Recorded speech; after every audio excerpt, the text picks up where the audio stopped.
Nick, congratulations on being the most flexible company. Pretty amazing achievement, especially given the scores that you got. How do you feel about Locum's Nest being number one? Thank you. Yeah, no, we are fairly surprised when we heard the news.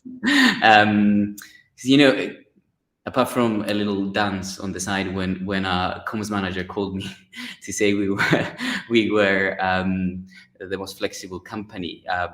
You know, we always knew that we were a flexible employer. Yeah. Didn't really stop to think how we compare to other companies. So it was really great to see. Yeah. But it's also a call to action for us and to keep innovating in this field. Yeah, definitely. I think people will be really interested to know what you offer, like what your working environment is like why are you so flexible? Yeah. It's a multifaceted thing, actually. So I think a lot of people, when firstly they think about flexibility, they think, okay, working hours, which is, you know, major. But I think it goes beyond that. Yeah. Into everything that somebody does in a company. Yes, working hours. Yes, whether it's part-time, full-time opportunities without any prejudice or strings attached. Yes, for sure. Place of work, ability to say, I'm going to work from home today, or, you know, work from home, work from the office, etc. All key. But I think it's also about providing the flexibility to people to carve their own role, and change it and adapt it as they grow within the company. Because we're a small, young company, and things change, and things should stay static for employees. So that, I think that's what's key. Yeah. And like that really showed on your score, because you scored 100% in the employee survey, which means that your employees literally couldn't find you any more flexible. And I guess for people listening, like what that means is we ask employees about work-life balance, about whether they feel supported, about whether senior management also work flexibly as well, because obviously role modeling that is key. You know, whether everything that they need is on offer, if they've ever had any difficult experiences. And obviously with Locum's Nest, they just said no, everything was really amazing. So that was lovely to see, and it's very it unusual. was very encouraging. Yeah, but even for a company to score 100% with one person, let alone with all of the people that did the survey. So I guess a really interesting thing to hear from you is, as CEO of the company, why did you decide to put flexibility at the forefront of your culture and strategy?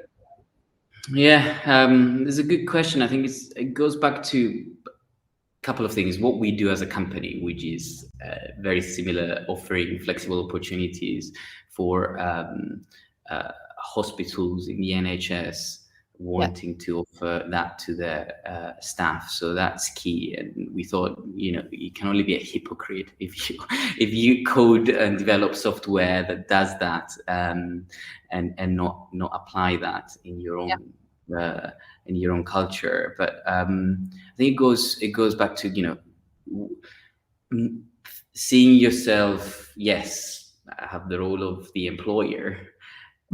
But the rules that apply to me should apply to everyone else as well. So what do I want for me? And what do others that want to join this company should aspire to? And I think if you apply that thinking, then it just translates to a kind working environment.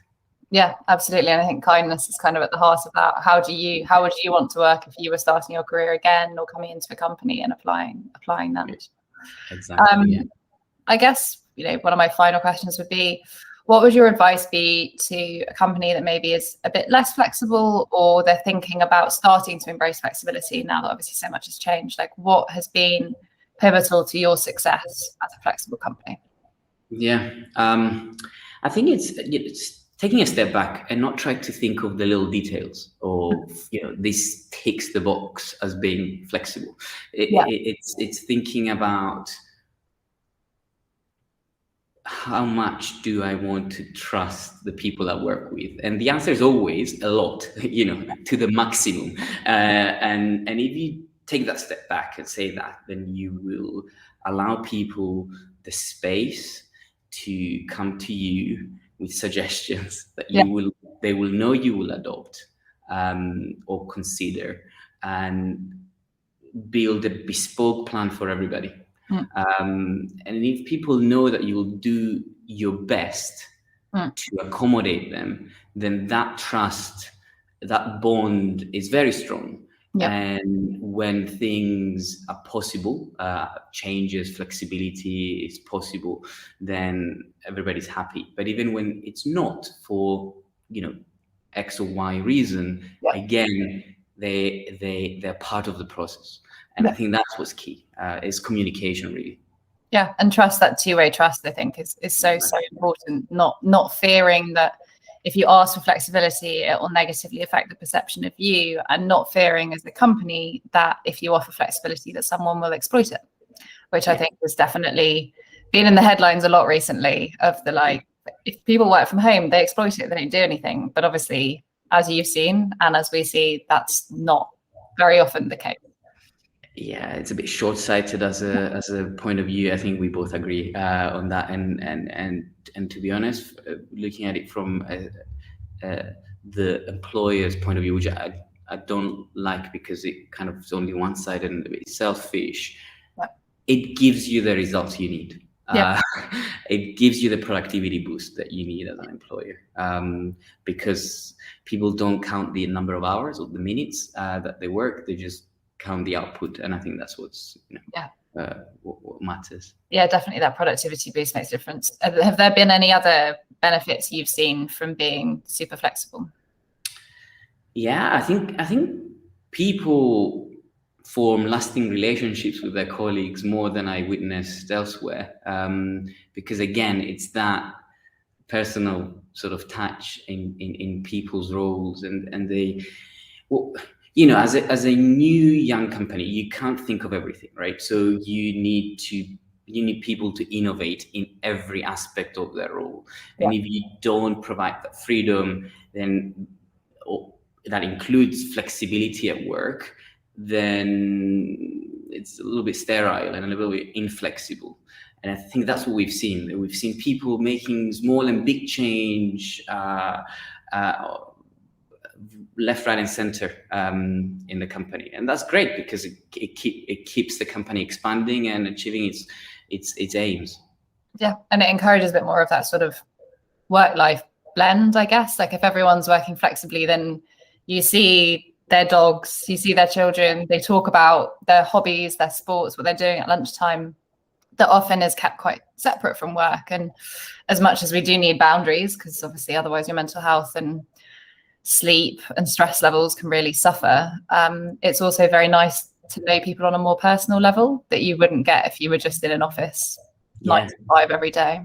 Yeah, boundaries are important, but they don't mean formality in that sense, right? And a great initiative that a colleague of mine set up for the whole company recently was the coffee breaks, where everybody comes in and just is banned from talking about work.